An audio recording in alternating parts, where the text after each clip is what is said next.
भूल चूक बीएड किए हुए 10 वर्ष हो गए थे, पर शिक्षक बनना शायद सुधा की किस्मत में नहीं था।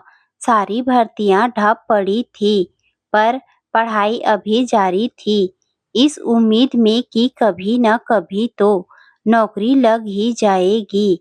सुबह के समाचार पत्र में शिक्षक पात्रता परीक्षा के विषय में विज्ञापन देख सुधा खुशी से नाचने लगी।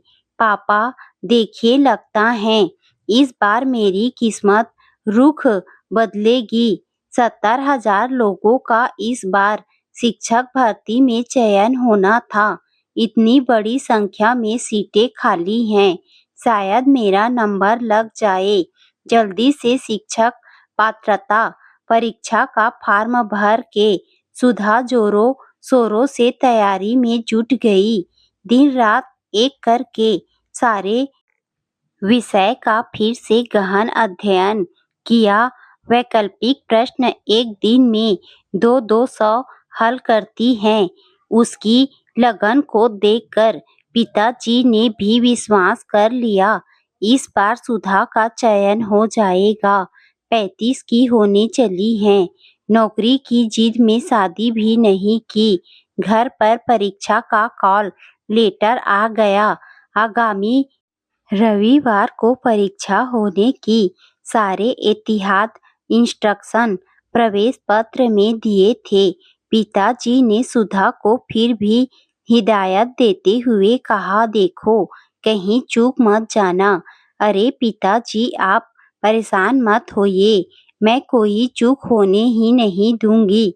परीक्षा वाले दिन अभ्यर्थी पत्र सामने आया और प्रश्न पत्र भी। प्रश्न पत्र देखकर सुधा की आंखें चमक गई।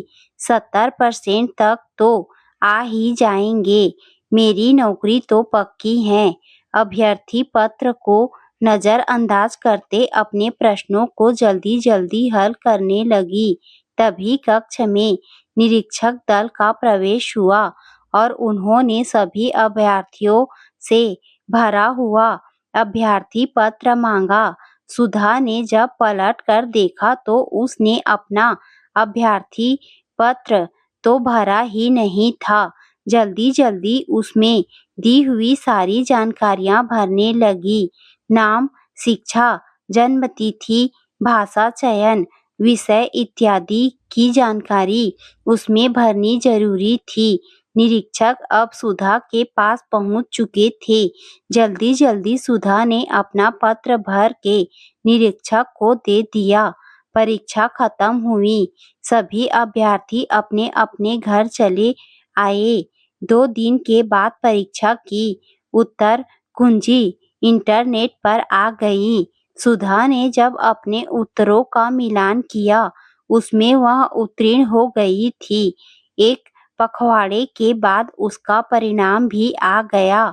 उसमें एक सुधा का नाम नहीं था। सुधा बहुत परेशान हुई। सारे उत्तर तो सही हैं। बार बार परिणामों को चेक करती तो उसमें अपूर्ण परिणाम लिख कर आता। दौड़ भाग करके जब कागजी कार्यवाही से पता चला कि उसमें भाषा चयन करने में चूक हुई, इसीलिए उसका परिणाम अवैध घोषित कर दिया गया। सुधा को अपनी इस भूल पर बहुत पछतावा हुआ, क्योंकि यह वर्ष उसके लिए आखिरी था। अब उसके नौकरी पाने की उम्र भी खत्म हो गई। जीवन में हम अपनी आखिरी उम्मीद तक लड़ते हैं, पर एक छोटी सी चूक सारे मेहनत पर पानी फेर सकती है।